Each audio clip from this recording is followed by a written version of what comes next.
And so we're in this big resurrection series, and the idea was I wanted to show you some Old Testament prophecies about the resurrection. Many people don't know those exist. And so in order to get there, I wanted to start with Old Testament prophecies on who Jesus is, on who the Messiah would be. So that's where we are starting tonight. And then in the following weeks, we will look at prophecies on Old Testament prophecies of the resurrection. So how many of you all remember Hurricane Irma, like years ago? Oh, yeah. I remember looking at the pictures on the news, and it was like larger than the state. It was unbelievable. But I remember during Hurricane Irma, obviously, all kinds of power was going out. There were all kinds of issues. And in the middle of the night, there was this awful phenomenon where people would go around and they would knock on people's door in the middle of the night. And when you answered the door, they would say, "Oh, I'm here with the electric company to turn your electricity on," or "I'm here with the internet company to get your internet running again." And then they would come and they would rob the homeowner at gunpoint. Yeah, so they weren't really electricians. They weren't really internet workers. They were posing as such so that they could come in and rob the people in their house. This could have been prevented in one very specific way, and that is if the homeowner asked these people for their identification. They said, "Can we see your identification?" And so when we talk about Jesus being the Messiah, he had to show his identification. And there are certain things that he would have to do in order to be verified. There are certain things he had to be in order to be verified. Some of these known, some of these not known. And so when you think of Jesus doing miracles and so forth, let's say healing the sick, raising the dead, and so on, yes, he's doing these things because he's compassionate, and because he's good, and because he's God, but he's also doing these specific things to show who he is. So not this morning, I'm used to saying this morning. Tonight, whatever time it is, it's morning for me, I guess, we are going to start by talking about who and what the Messiah would be. How would he be identified? How would people know who he was? There was no shortage of people in the first century walking around claiming to be the Messiah. Did you know that? There were a lot of people claiming to be the Messiah, and actually it wasn't illegal to claim to be the Messiah. You couldn't be arrested for that. It wasn't against the law. There were tons of people doing it. Jesus, rather, was persecuted for, of course, claiming to be God. If you remember when they brought him up on charges, they said, "Well, this man said he's going to destroy the temple and raise it up in 3 days," and so forth. But many people claim to be the Messiah. So what is the Messiah? First of all, the term means anointed one or deliverer. The term Messiah is a Hebrew term. It's actually Mashiach, but it's the anointed one or the deliverer. That's the Hebrew term. The Greek term, does anyone want to guess, is Christ or Christos. Did anyone here think Christ was his last name? We won't laugh at you. Ha! I'm just kidding. Nobody raised their hand. So Jesus would be this anointed one. He would be this deliverer. So the question is, what was he anointed to do, and what would he be delivering his people from?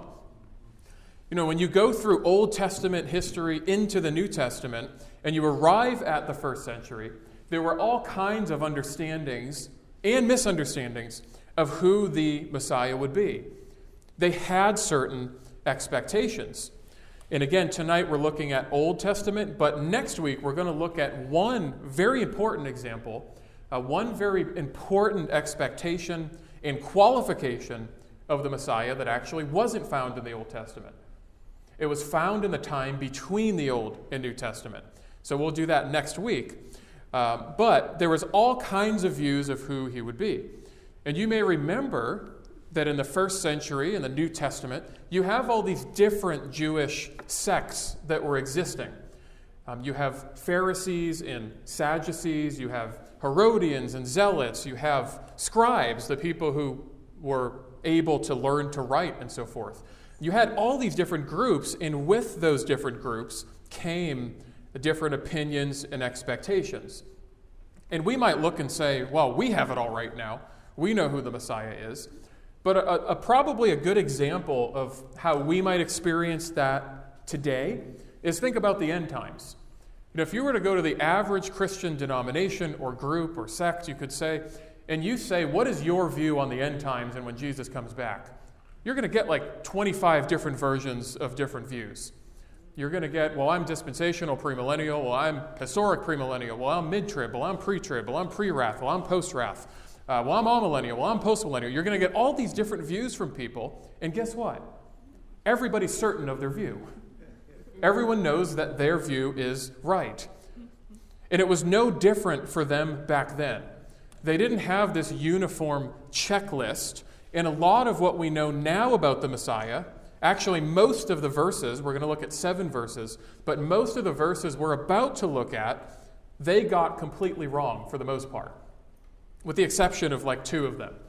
They totally misunderstood in a lot of ways who the Messiah would be. And so tonight we're going to overview 7 prophecies from the Old Testament on who and what the Messiah was expected to be, who he was, and that way we can begin to understand his identity. Not that you're just all starting to understand his identity, but that we can understand him more just like they needed to understand his identity. And this is not just information. Okay, to me, theology is fun. I love theology. I never get sick. Some people like videos, they like animated stuff, or they like pictures. I like a dry, boring page of information. I love that. I found that most people don't, and so I try not to function that way. But it's important that we know this information because although it's been 2,000 years, every Christian is going to have some level of misunderstanding of who God is. And the non-Christian is certainly going to have a misunderstanding on who God is and who Jesus is. So we cannot know enough about him, and the more we know, and the more we take that information and apply it to loving him and knowing him more, the better. So let's go ahead and start with these 7 prophecies of who the Messiah is. Some of them understood, some of them were misunderstood until hindsight. So the first one, does anyone know the first messianic prophecy in the Bible? Yes, it's from Genesis 3:15.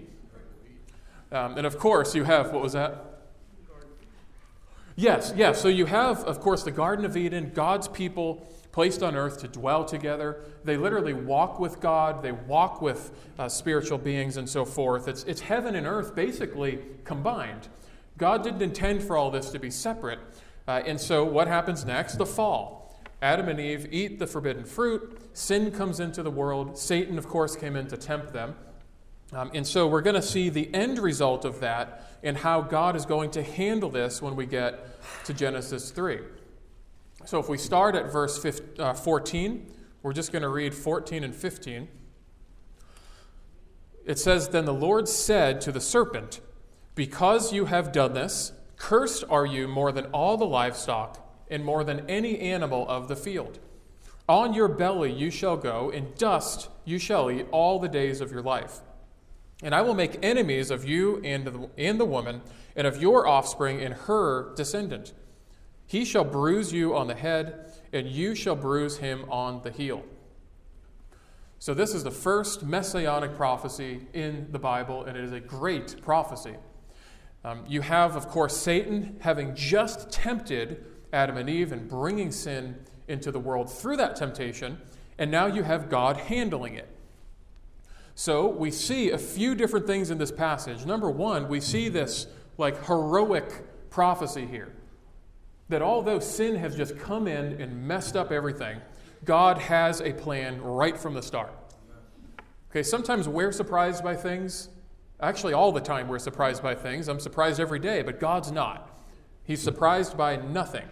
And while I don't believe that God desired for Adam and Eve to sin, I certainly don't think he caused them or made them sin. I do believe that God knew exactly what would happen, and he had a plan for it. And we're still part of that plan today as followers of Jesus Christ. So he has this he gives this prophecy that there would be this superhero that would come to save the day. That right from the start, he has a plan. And we can see a few key points from this short prophecy. We see, first of all, that he would be from the seed of a woman. So that means the Messiah would be what? Human.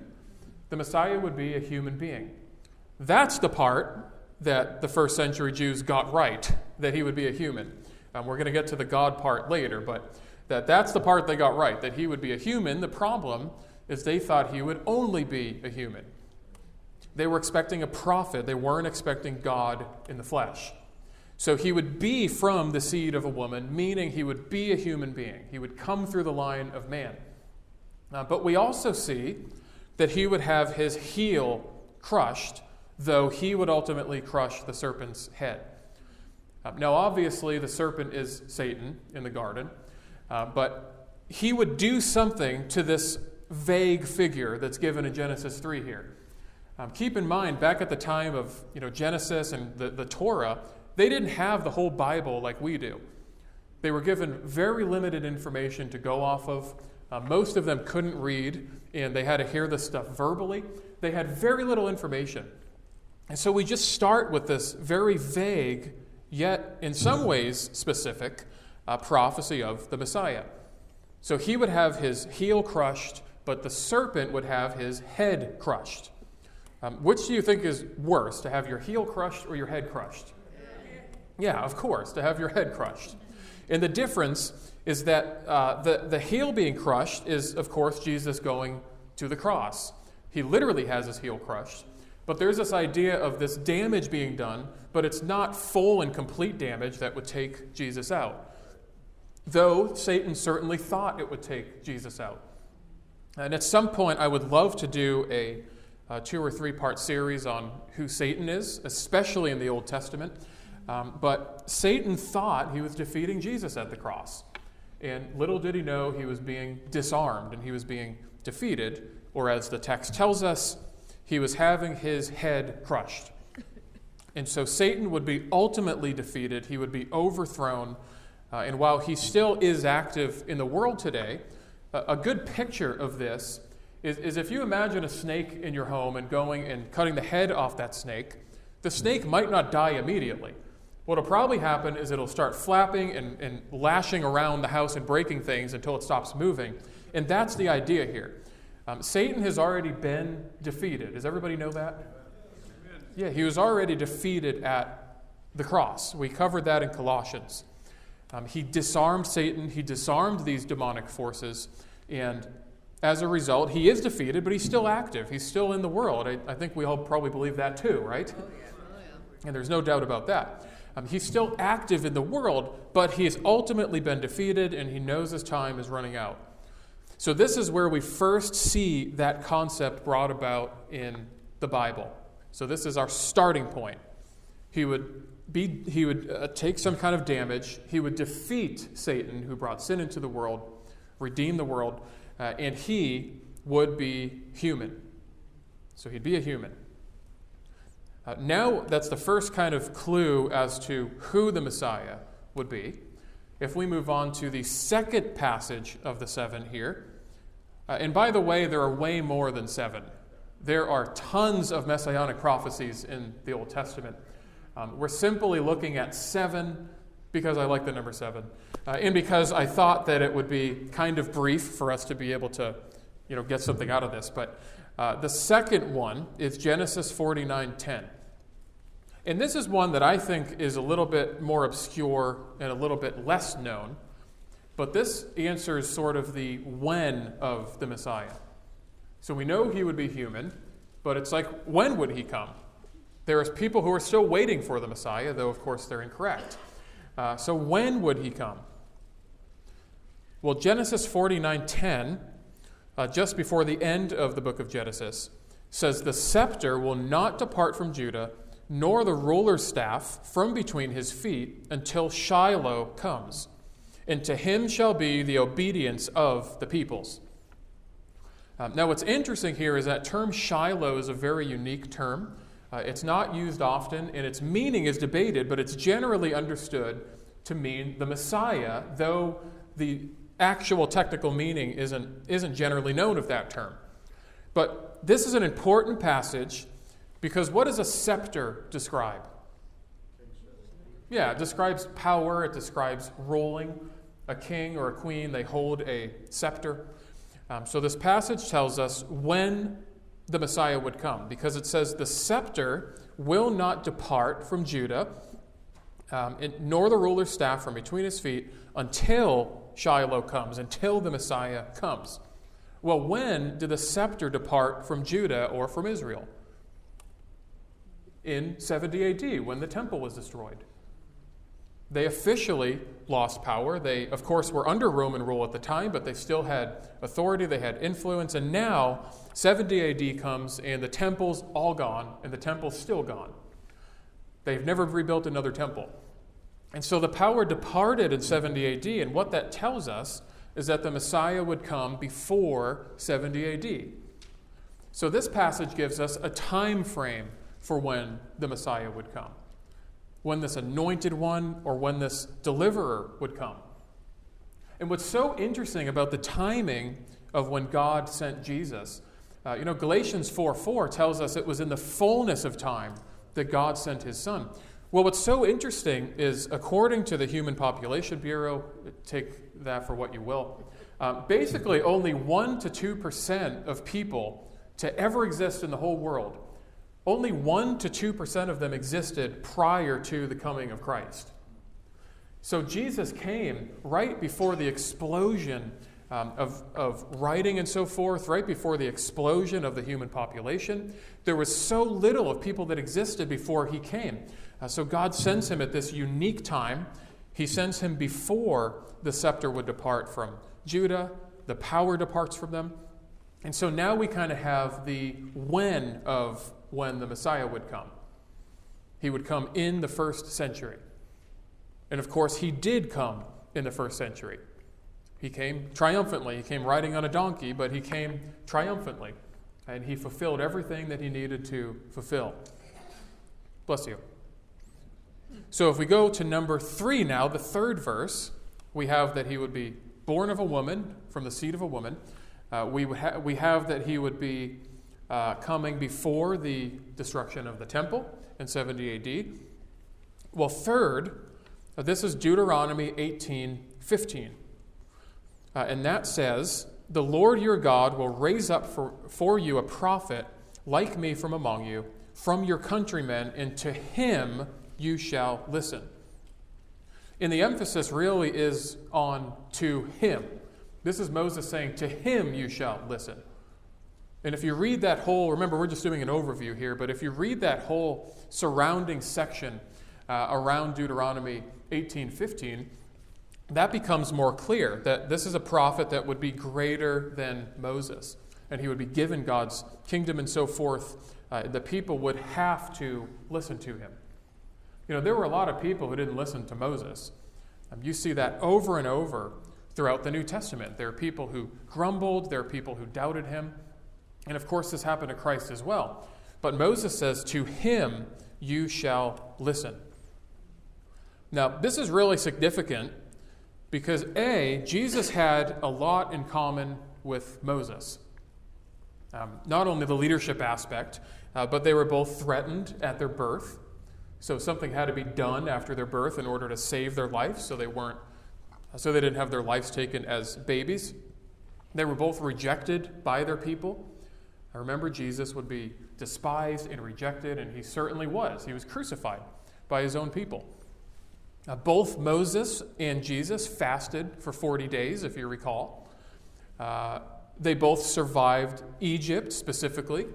Remember that Jesus, after he was born, his family fled to Egypt, and then they came back out from Egypt. And they both led their people to the Promised Land. Of course, the difference is that Moses never got to enter the Promised Land.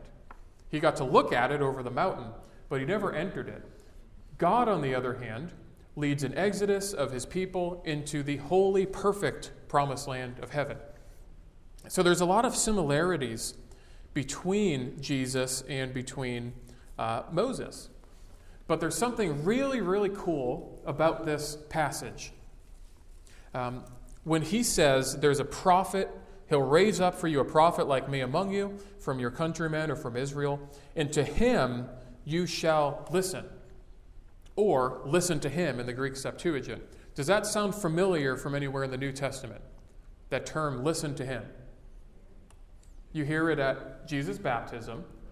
But what's also really cool is in the story of the Transfiguration, in several of the Gospels it's recorded, and in the Transfiguration, it's one of the most magnificent events in history, in the entire Bible, because finally, Jesus' followers, his disciples, they've been following him for years, and now they're used to seeing him as man. They're used to seeing him in his flesh, but now, for the first time, as they stand at the top of this mountain, they see Jesus in his divinity and his deity. And they have no idea what to do about it. And they think, well, maybe we should build tents here and we should stay, because they thought they were in heaven. But what's so significant about this passage is that as they're saying, well, should we build tents? Should we do this? Should we do that? What does God say? The Father from heaven.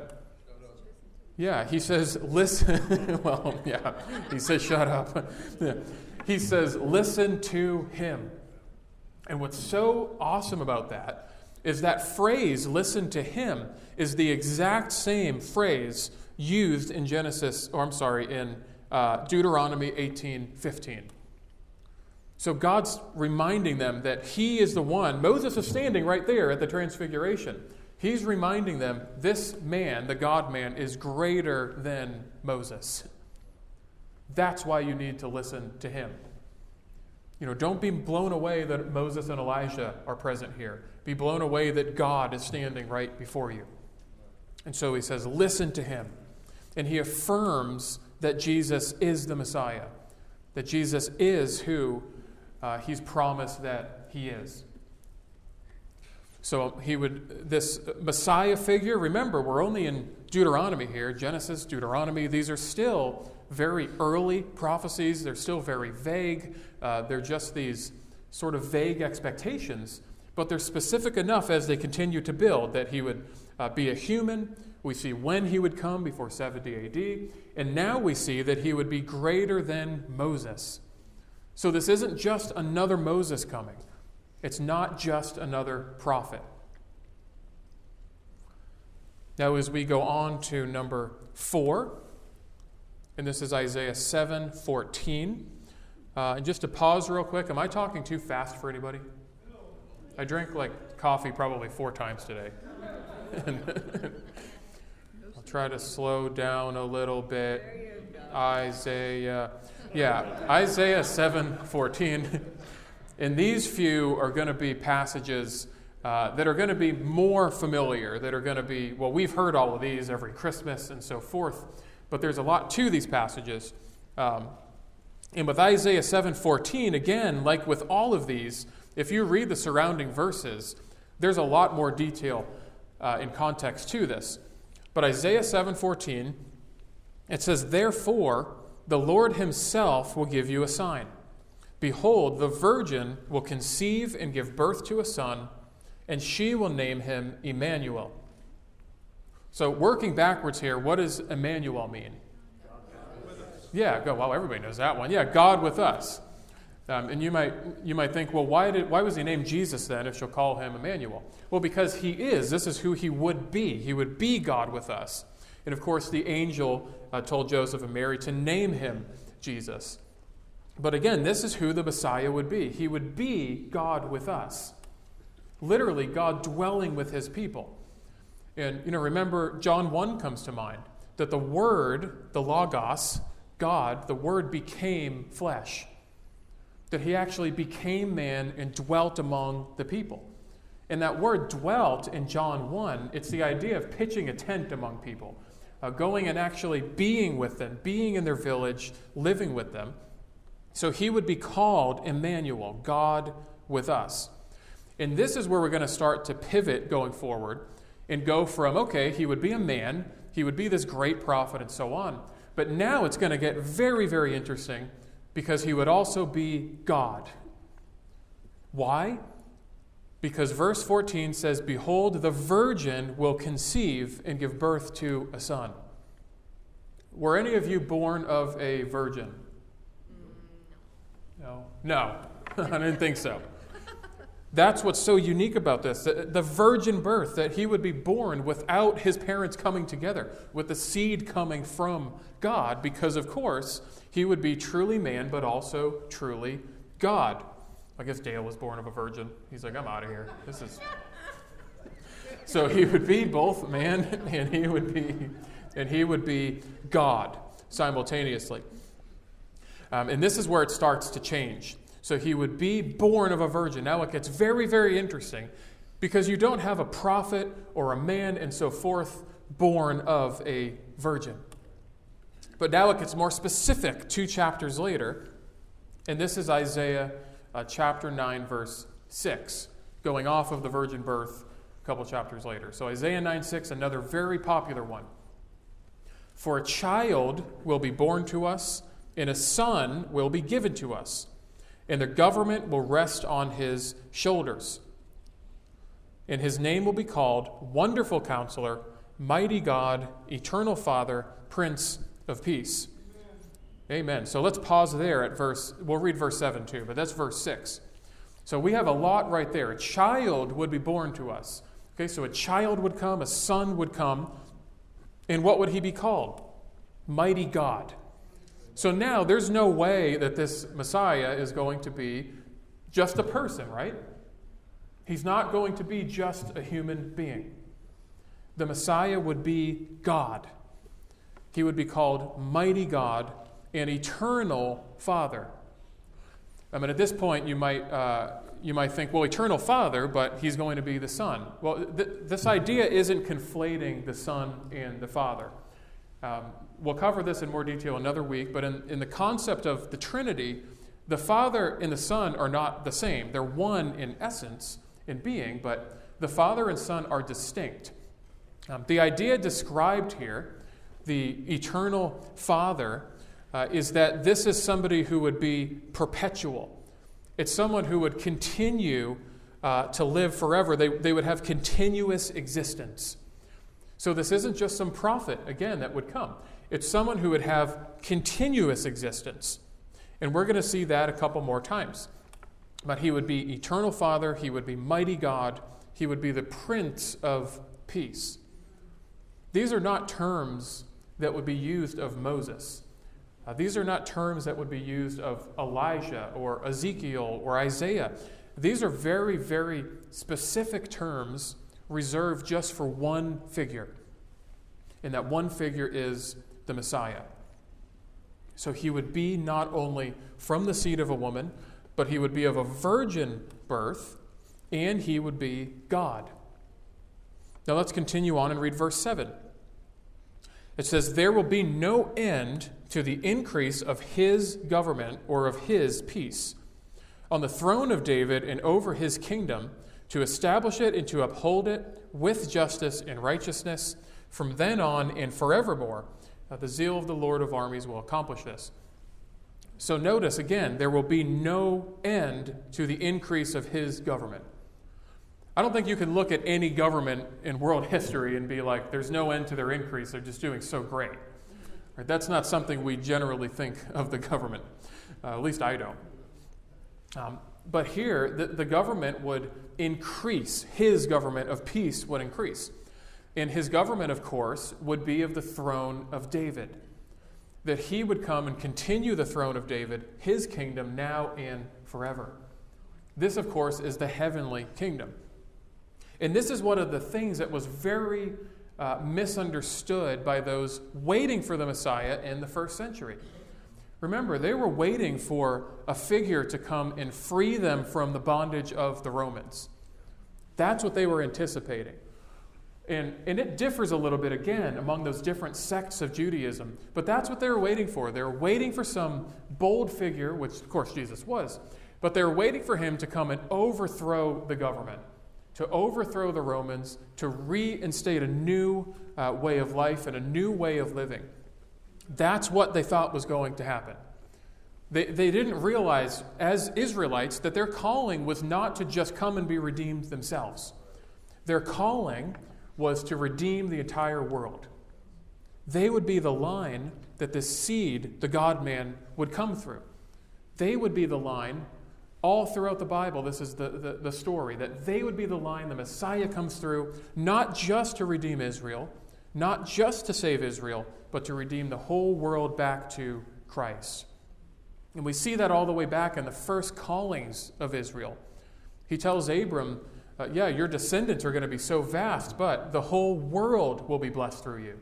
All nations will be blessed through you. And that, of course, is what God is now doing. That Christ has come, the Messiah has come, and now he's taking back all of those nations. He's taking them back from demonic forces. He's taking them back from rejecting him and worshiping idols and so forth, and he's redeeming them to himself. So this government they had in mind was their government, but they didn't realize he was coming for a much bigger reason. He was coming to forgive their sin and open up this eternal kingdom of heaven. The eternal kingdom that lasts forever, that goes on forever, and that, of course, would have no end. So he would be mighty God, eternal Father, Prince of Peace, and the government would be on his shoulders, but it would be an eternal government. So now let's go on to the sixth passage. So now we kind of have who he would be, this God-man. Only Jesus fulfills that role. Nobody expected him to be God. People thought he was crazy when he claimed that he was God and that he could forgive sin and so forth. But that's because they misunderstood the prophecies. So we kind of have who he would be, we have when he would come, and now we have where Jesus would come. And this comes from Micah 5:2. He says, "But as for you, Bethlehem Ephrathah, too little to be among the clans of Judah, from you one will come forth for me to be ruler in Israel. His times of coming forth are from long ago, from the days of eternity." If you have another translation, it might say the days of antiquity or something along those lines. But now we move into where the Messiah would come from. So this is very specific. It's where he would be born and where he would hail from. And of course, Jesus is born in Bethlehem. Bethlehem is the town of bread, the city of David. This is where Jesus comes from to fulfill the line of David. But this is very specific. If you remember when the Magi were approaching to go find Jesus, when they followed the star and so forth, they arrive in Jerusalem and they go and they approach the Jewish leaders. They go approach, it may have been the Sanhedrin, it doesn't specify, but they go and approach the Jewish leaders and they say, where has the king been born? And they don't say, I have no idea. We don't know. We don't know what to expect. That's not what they say. Remember, people are anticipating the birth of the Messiah. They're waiting for his birth. And so when he approaches them, this is actually one of the prophecies that they get correct. They say, where is he? And Micah 5:2 is quoted in Matthew 2 in this story, where he tells them he will be born in Bethlehem. And so they go off to Bethlehem to find Jesus. So we see where he would come from, this small, seemingly insignificant city, but at the same time being the city of David, the town of David, which holds such great significance. But this, again, is one of the few prophecies that they actually got correct on who the Messiah would be. They got that one right. So he's born in the small town of Bethlehem, that only, according to historians, only probably has a few dozen kids that are under 2 years old. It's a very small town. And here Jesus comes from Bethlehem. Now let's look at the last passage, number 7. And this is the second passage as to where he would come from. So he would be born in Bethlehem, but did he stay in Bethlehem? No, he didn't stay in Bethlehem. He had to flee to Egypt, and then, of course, he grows up in Nazareth. Well, this what is often missed but it is another prophecy of where he would come from. And you've probably heard me talk about Isaiah 53 like 100,000 times. I'm like Mr. Isaiah 53. It's my favorite chapter in the Bible. But here we see another very, very specific prophecy. It says in verse 2, "For he grew up before him like a tender shoot and like a root out of dry ground." So again, you can kind of look at this and say, well, the Messiah would come like a root out of dry ground. Okay, that means that that's something that doesn't happen, right? Very rarely is there a root that grows out of dry ground. Roots grow out of wet ground. But a root would come out of dry ground. This seemingly insignificant place, this unlikely place. Remember we talked a couple Sundays ago of Nathanael approaching Jesus and saying, well, what good thing would come from Nazareth? You know, Nazareth was seen as just this kind of poor, small, insignificant place. But that's where Jesus humbly would come from. You know, he humbled himself in order to come and save us. But what's so cool about this passage is that the term Nazareth actually means, does anyone know what it means? Yeah, it means root. And so this passage specifically tells us that he would come from Nazareth. The place he would come from, like a root out of dry ground, Nazareth actually means root. So now we have where the Messiah would come from. And we can we've laid the groundwork here for the following week, where we'll look at what he came to do, what he intended to do, the miracles he would have to perform, and so forth. There were Jewish leaders watching him to see him perform this miracle and that miracle. That's why Nicodemus said, oh, well, look, he is performing miracles, and he wanted to dig more into it. And we'll get into that next week, but so far we've laid the groundwork of who the Messiah would be and what the Messiah would be. The God-man. So we have, again, a quick recap. First, he would come from the seed of a woman, and he would defeat the serpent that brought sin into the world. Yeah, amen. He would crush his head, he would defeat this serpent, and he would be from the seed of a woman, so he'd be human. Second, he would come before the destruction of the temple. And of course, Jesus is the true temple. He is the literal presence of God, and now we are the temple because his presence dwells in us. But he would come before the destruction of the temple. So we have the when. Third, he would be greater than Moses, the greatest prophet. Moses is at the Transfiguration worshiping Jesus and listening to him and so forth.